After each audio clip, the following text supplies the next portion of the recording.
Let's go over some workplace ergonomics. The key here is to make your environment fit you and not the other way around. You don't want to put a square peg in a round hole. It's just going to cause stress. I'm going to go over ideal setups for a desktop, a laptop, a standing desk, and we'll discuss why your phone and laptop can cause some stressful spine positions if you're not careful.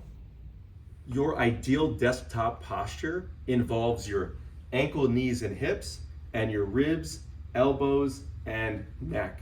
I'm going to show you the bottom-up approach to make sure that you're really comfortable. The most important thing that you must start with is your foot and ankle position.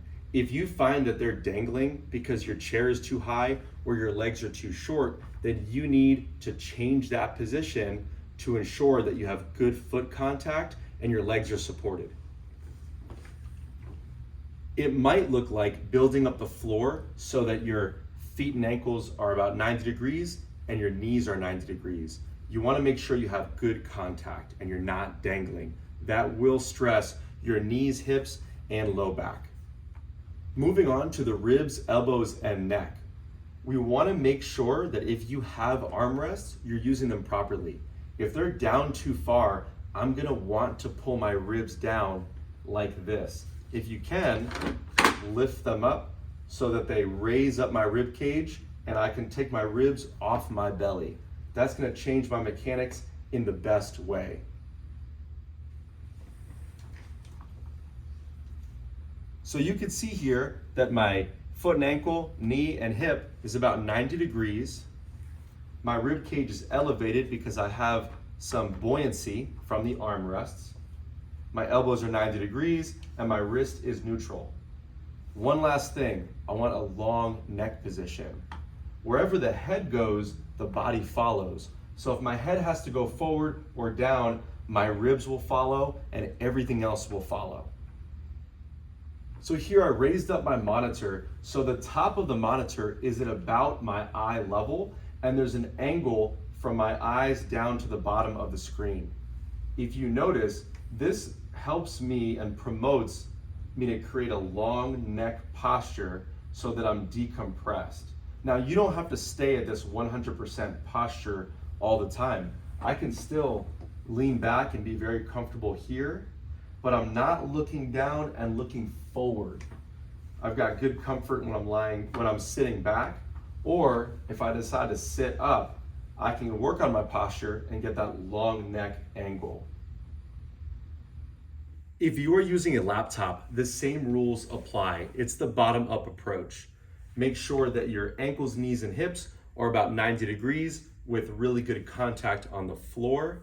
And then your ribs, elbows, and neck are in good position. Now here's the problem with the laptop. Since the keyboard and the screen are so close, it's gonna kind of promote me to get a little smaller. What that's gonna do is drop my rib cage down and possibly make my neck come forward like this, thus decreasing tension here, straining the neck over time. So here's what you could do if you're using a laptop. You can elevate it and then bring a keyboard down so that you're using good posture and good mechanics. This fixes that rib cage and neck problem so that now I can lift my rib cage and have that long neck position. You're basically turning this laptop position into an ideal desktop position. Standing desks have become super popular. We've been sitting for so long and it's irritating, so we try to stand and think, well, this has got to be better for us. Not necessarily. If you're standing improperly and resting on your joints, that's even more of a problem than sitting. Look at all this pressure on my neck and back and my hips. This is not ideal.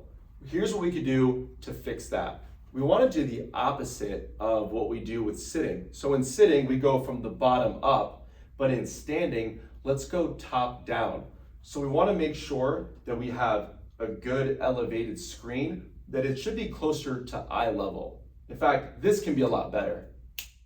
Much better. I just raised it up 2 inches and now it's closer to my eye level and I can have a long neck posture. Rib cage is elevated. My elbows are about 90 degrees. my hips are soft, my knees are soft, and then my ankles are about 90 degrees with weight on the heels. You can see how this is a good structurally sound position, as opposed to if my head goes forward, then my ribs will follow, my hips will follow, and then I'm all out of position. So again, long neck, rib cage is elevated, so I've got some tension in my abdomen. My hips or groin is soft, my knees are soft, I can dance around on them, and then I'm heavier in the heels. This is a comfortable standing position. I have nothing against laptops, but here's the problem with the laptop. It's this principle: where the head goes, the body follows. Your head and neck position greatly influence the forces on the rest of your spine. The head is a major leverage point on the entire spine, and that's why your head and neck position are vital when it comes to proper ergonomics. It's not uncommon to have aches and pains in different regions of your spine due to the stressful position you're in. That's why the entire spine needs to be treated as a system. So if I'm here trying to get comfortable and I must put my head forward, my body will follow, and that will likely cause some kind of stress. Again, wherever the neck goes, the body's gonna follow. So if I try to put pillows underneath my knee and underneath my head like this, it's just really hard to get comfortable. There's no great way of using the laptop. Maybe I'll raise this up.